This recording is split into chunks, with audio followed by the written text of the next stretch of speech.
It is time for my final 7-round mock draft for the Broncos in the 2025 NFL Draft. I like to do mock drafts based off what I think is going to happen, not, hey, as the GM, here's what I would do. So I am predicting that with the 20th pick, no trade involved, the Denver Broncos select Omarion Hampton, running back out of UNC. I know that mock drafts can get a little stale when we see the same names over and over again, but I, to my core, believe Hampton is going to be the pick for Denver.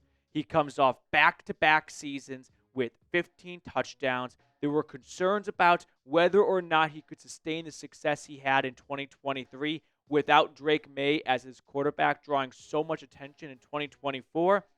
Dude did not flinch. Hampton is a bruising back. He's 6 foot, 221 pounds, but he's still got good speed. Now, he may not have home run burst. He may not have the most agile cuts, but he still looks pretty good when he gets into that hole. That's what she said. So Hampton, to me, is the no-doubter pick at 20. You need a running back. He is a great back that just unfortunately is in the same class as Ashton Jeanty, so he has not gotten as much of attention as Jeanty, but I think he's going to step into that locker room and be this team's number one back. He can pass protect, he can receive, he can do it all on first, second, and third downs. He is ready.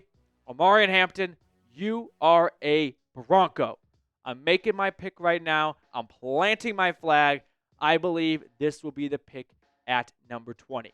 Last year, I kind of got it half right, half wrong in round 1. I said Bo Nix would get picked by Denver, but in round 2. So just a round off. But before we get any further in this mock draft, we will be live for day 1, day 2 of the NFL Draft. We're going to have giveaways. It's all completely free live coverage, pick-by-pick analysis. So don't miss a thing when you are subscribed to the channel.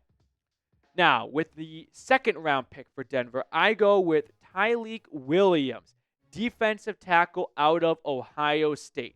We know George Paton likes the Buckeyes, but I like Williams for the Broncos because of what Denver's needs are and the way Williams can just step right in and fulfill those needs. He was a 2-year starter for the Buckeyes. He's got good size. I mean, 6'2", 329 pounds. He's one of the bigger DTs in this draft, but he is a run stopper at heart. He is not going to come in here and start generating a ton of pressure or sacking the quarterback. And you know what? That's fine. I've got a whole bunch of other guys that can do that. I got Nick Bonito. I've got Jonathan Cooper. I've got Zach Allen. I got Jonah Ellis. I don't need that.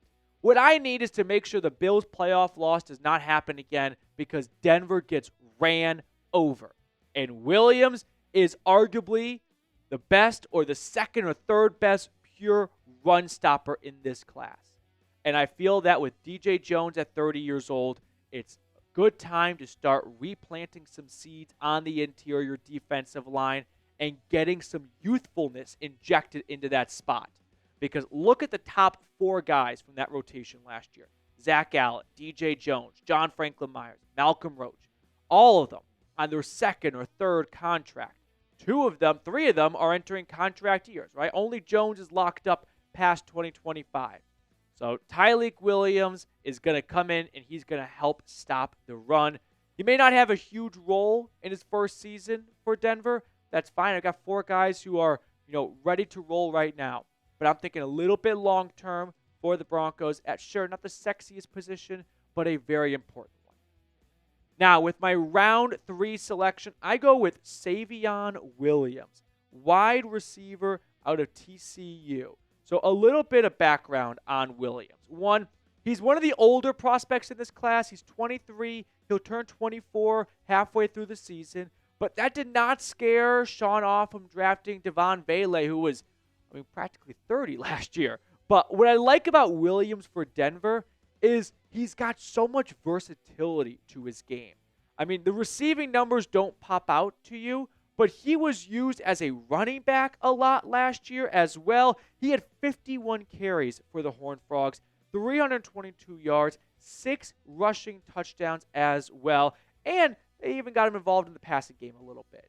So the reason why I go with Williams in this spot, it's not because I feel that he can fill a hole or a void in Denver's receiver room.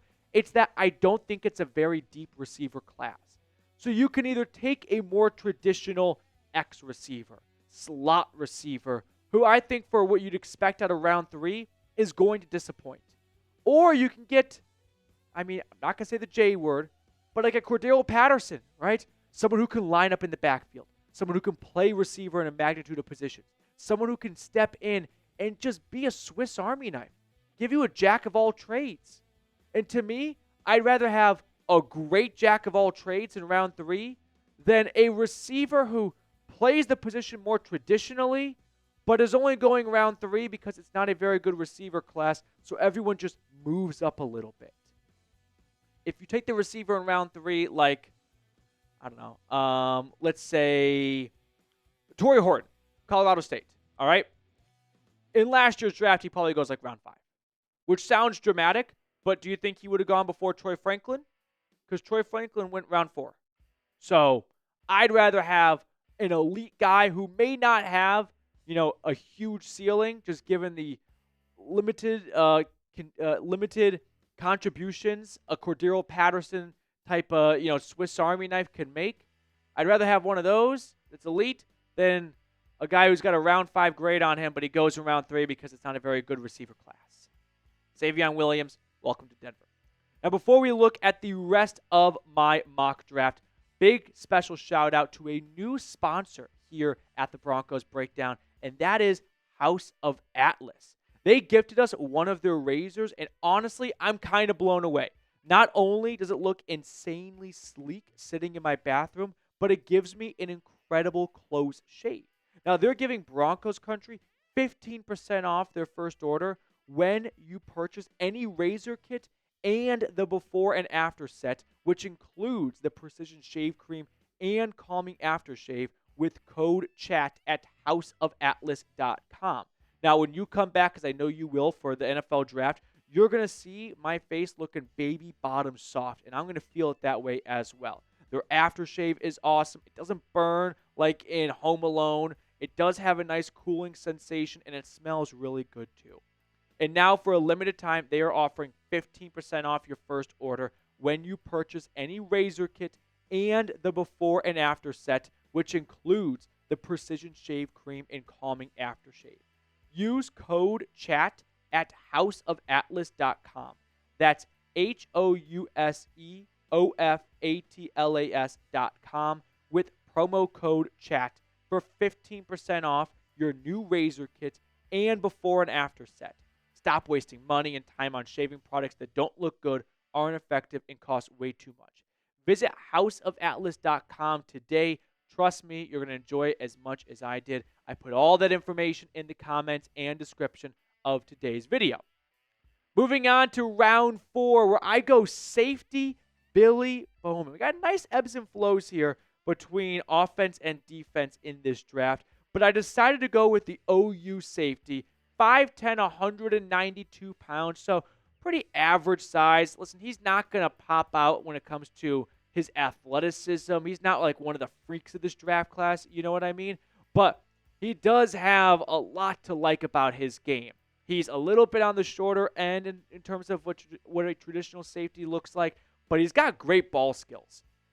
5 pass breakups, 2 interceptions this past season, but over his entire Oklahoma career, the guy had 11 interceptions, including 6 in 2023. Just looking at the blurb here on him, he's disruptive, as Dave Brugler points out. He can help himself on special teams. And right now, I feel that Denver needs to bring in a third, fourth safety type of competition because they made a point to bring on Talanoa Hufanga. But that was a result of P.J. Locke not being a starting caliber player. So ask yourself, with the injuries that Hufanga has suffered over the past 2 years, do you feel confident in P.J. Locke or Delaire Turner-Yell or J.L. Skinner just waltzing into a starting job? Personally, me not so much. So I like the idea of bringing in a ball-hawking safety in round 4, bringing some extra depth to the back end of the defense. All right, let's look at round 6, where I go with an Oklahoma State cornerback. I went back to the DB department, but I went with Cory Black out of Oklahoma State. So let's talk a little bit about him. Last year, 36 tackles, 3 interceptions. He's got good size altogether. The notes that I have down on him, sorry, bad Boy Scout. The notes that I've got down on him is that he's got this like physical nastiness to his game, and that he's going to go out there and have some level of like swagger. And for day 3 of the draft, you're not finding a perfect prospect, but if you can find high motor, high energy type guys, they tend to have a knack of sticking around the league for a little while. And I think Denver's cornerback room from a starter standpoint is great. From a depth standpoint is a concern. Chris Abrams-Drain's going into year 2. Not going to judge him too harshly after year 1. Damari Mathis, I mean, they should give him the wrong schedule. So he's not even in the right city on game day, because it has been a disaster every time he's gone on the field for this team. So bring in a little bit more competition. Bring someone who's got some, just some swagger and attitude to him that's going to carry over to special teams, because in day 3, I'm looking for special teamers as well. All right, moving on to another 6th-round draft pick. Denver's got 3. I think they will probably end up trading up or trading back, and probably don't use all 3 6th-rounders. But for the sake of simplicity, I just kept it as is and didn't do any big trades. So some background on C.J. Dippre. He started off at Maryland, transfers over to Alabama, where in his 2 seasons for the Crimson Tide, last year 256 yards. He was a 3-year starter, though, across his entire collegiate career. 1 for the Terrapins, 2 for the Crimson Tide. The overall on him is he doesn't have anything that really like stands out or pops as like a blocker or as a receiver, as Brugler points out, but he's like average enough at both where he's probably going to have an opportunity to make an NFL roster. And right now, Denver should not look to settle in the tight end department. It was the worst tight end room in the National Football League in 2024. So no one's job should be viewed as safe outside of Evan Ingram. So the more the merrier when it comes to competition in the tight end department. All right, one more 6th-round pick to look at here, and that's going to do it for our final 7-round mock draft. To round it all out, I went with a center out of Texas, and that is Jake Majors. To me, I just didn't see enough from Luke Wattenberg last year to feel that, hey, his job should be set in stone and he should have no concerns whatsoever. So Majors was a 4-year starter for the Longhorns. He never racked up a ton of accolades, but if you started 4 years at a position that Denver could use some competition at in round 6 of the draft, I don't really need to hear much more beyond that. You're getting the call. So he's average in size, he's average in athleticism, but he's a smart player who's got a lot of starting experience, and that's going to help, I think, early in training camp when it comes to reading defenses. So Luke Wattenberg, Alex Forsythe, both those players had their ups and downs last year. I don't think either one should be regarded as a pure safe lock to make the roster, and I like the idea of bringing in a little bit more competition for the interior of the offensive line. So there it is, my last 7-round mock draft. Appreciate everyone for following our draft content all offseason long. Of course, it's not stopping with the draft here, but still, big special shout out to those of you that have been with us since the beginning of January. So grade my mock draft for me. Give it an A, B, C, D, or F. Would love to hear from you down below in the comment section. I give myself, let's review it really quickly here, Moose. We went Omarion Hampton in round 1, followed by Tyleik Williams in round 2. I'm leaning towards like a B+. I feel that we just can't give everyone an A because the A drafts usually go to teams with a boatload of top 100 picks. And Denver only has 3 in the top 100. That's fine. That's average. And B+ is, I think it's pretty average. So I'd go with B+ here. I don't expect big splashy trades or moves from Denver in the draft. So give me your thoughts down below in the comment section. And I will see you guys in a little bit for the 2025 NFL Draft.